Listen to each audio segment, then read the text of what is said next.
Friends, Padma Khanna का चेहरा सामने आते ही हर किसी के मुंह से यही निकलता है कि ये तो रामायण वाली महारानी कैकेयी हैं। और अगर कोई अमिताभ बच्चन का हार्डकोर फैन रहा है तो वो भी शायद पद्मा खन्ना को सौदागर फिल्म से उनकी हीरोइन के तौर पर परखता है। खैर, पद्मा खन्ना ने जिस भी तरह के किरदार निभाए हो, लेकिन वो पहचान बनाने में सफल रही। और चाहे रानी कैकेयी हो या अमिताभ बच्चन की सह अदाकारा या फिर एक वैम्प, किसी न किसी रूप में लोग उन्हें जानते ही हैं। तो अमिताभ बच्चन जैसे दिग्गज एक्टर के साथ काम करने और रामायण से इतना पॉपुलर होने के बाद भी पद्मा खन्ना आज कहाँ हैं और क्यों जी रही है गुमनामी की जिंदगी, इसी सवाल का जवाब हम आज इस वीडियो में तलाशने की कोशिश करेंगे। तो आप चैनल को सब्सक्राइब कर दीजिए और वीडियो पूरा देखते रहिए। फ्रेंड्स, पद्मा खन्ना का जन्म आज से लगभग 72 साल पहले साल 1949 में बिहार की राजधानी पटना में हुआ। इनका परिवार शुरू से ही नाच गाने को लेकर काफी खुले विचारों का रहा है और शायद इसीलिए मात्र 7 वर्ष की उम्र में पद्मा खन्ना ने बिरजू महाराज से कथक नृत्य की ट्रेनिंग लेना शुरू कर दिया था। और महज 12 वर्ष की उम्र में ही पद्मा खन्ना भैया नामक एक भोजपुरी फिल्म में बतौर बाल कलाकार नजर आई तथा भैया के बाद कई भोजपुरी फिल्मों में महत्वपूर्ण भूमिकाएं करने के बाद इन्होंने बॉलीवुड की ओर रुख किया।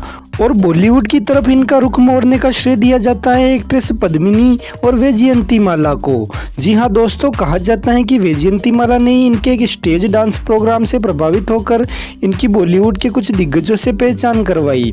और साल 1970 में आई एक पॉपुलर फिल्म जोनी मेरा नाम में इन्हें एक डांस नंबर करने का मौका मिला। हालांकि जोनी मेरा नाम से पहले भी पद्मा कुछ हिंदी फिल्मों में नजर आ चुकी थी, लेकिन उन्हें पहचान इसी फिल्म ने दिलाई। पद्मा खन्ना फिल्मों में बतौर लीड एक्ट्रेस दिखना चाहती थी, लेकिन जोनी मेरा नाम मूवी से ही उनकी पहचान एक डांसर की बनी और उन्हें फिल्मों में वैम्प और डांसर के ही रोल ऑफर होने लगे। खैर, फाइनली साल 1973 आया, जिसे पद्मा खन्ना अपने जीवन का सबसे बेहतरीन साल मानती हैं, क्योंकि इसी साल उनकी बतौर लीड एक्ट्रेस पहली बॉलीवुड फिल्म सौदागर रिलीज हुई।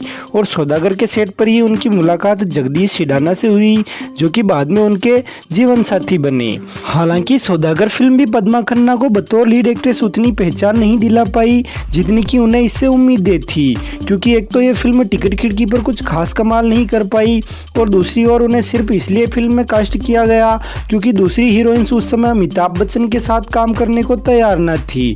वरन फेमस होने के बाद तो अमिताभ बच्चन ने उस समय की सभी टॉप एक्ट्रेसेस के साथ काम किया और इसलिए पद्मा खन्ना को सौदागर के बाद भी फिल्मों में वैम्पिश और साइड रोल ही ऑफर होने लगे तथा इसके बाद वो कई भोजपुरी फिल्मों में लीड रोल में नजर आई तथा कुछ पंजाबी और गुजराती तथा मराठी फिल्मों में भी नजर आई। फ्रेंड्स, 80 के दशक के कुछ आखिरी साल पद्मा खन्ना के लिए बेहद खास रहे, क्योंकि साल 1986 में पद्मा ने डायरेक्टर प्रोड्यूसर जगदीश सिडाना से शादी की। हालांकि जगदीश सिडाना की ये पहली शादी नहीं थी और उनकी पिछली शादी से उनकी एक बेटी भी थी। खैर, पद्मा खन्ना ने शादी के बाद फिल्म इंडस्ट्री छोड़ने का फैसला कर लिया था, लेकिन उन्हीं दिनों फिल्म मेकर रामानंद सागर उनके पास रामायण का महारानी कैकेयी वाला रोल लेकर आए। लेकिन पद्मा खन्ना ने रामानंद सागर से ये कहकर मना कर दिया कि वो एक और नेगेटिव रोल नहीं करना चाहती। लेकिन रामानंद सागर ने पद्मा खन्ना को समझाते हुए कहा कि कैकेयी रामायण एपिक का एक महत्वपूर्ण किरदार है, जो कि उन्हें एक नई पहचान दिला सकता है। और इस तरह फिर थोड़ा सोच विचार करने के बाद पद्मा कैकेयी वाले रोल को करने के लिए तैयार हो गई। और प्रसारण के बाद रामायण धारावाहिक और इसके हर एक किरदार कितने पॉपुलर हुए ये किसी से छुपा नहीं है। और 80 के दशक का ये धारावाहिक साल 2020 में भी टीआरपी के नए कीर्तिमान स्थापित कर चुका है और यूट्यूब के तिलक चैनल पर भी इस सीरियल के व्यूज अपने आप में एक रिकॉर्ड हैं। इससे ये बात तो पक्की है कि पद्मा खन्ना रामायण धारावाहिक के कारण घर घर में प्रचलित हो गई। खैर, रामायण के अलावा पद्मा खन्ना मीठा जहर, ताक जाग और पहचान जैसे कुछ और टीवी धारावाहिकों में भी नजर आई। खैर, 90 के दशक की शुरुआत में पद्मा खन्ना टीवी और फिल्मों की दुनिया छोड़कर फैमिली के साथ अमेरिका सेटल हो गई, जहां उन्होंने पति के साथ एक डांस एकेडमी खोली और वहां बच्चों तथा बड़ों को इंडियन क्लासिकल डांस की तालीम देने लगी। लेकिन साल 2014 में पद्मा के पति जगदीश सिडाना की डेथ हो गई और बच्चों तथा घर की जिम्मेदारी पद्मा खन्ना पर आ गई। इस बीच पद्मा ने कई बार वापस इंडिया आने की भी इच्छा जताई, लेकिन जिम्मेदारियों के चलते ये संभव नहीं हो पाया।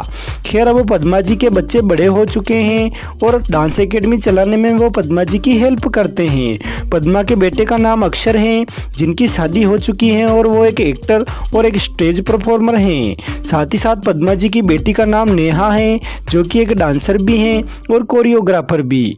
तो दोस्तों, ये थी वेटरन एक्ट्रेस पद्मा खन्ना पर हमारी एक खास पेशकश।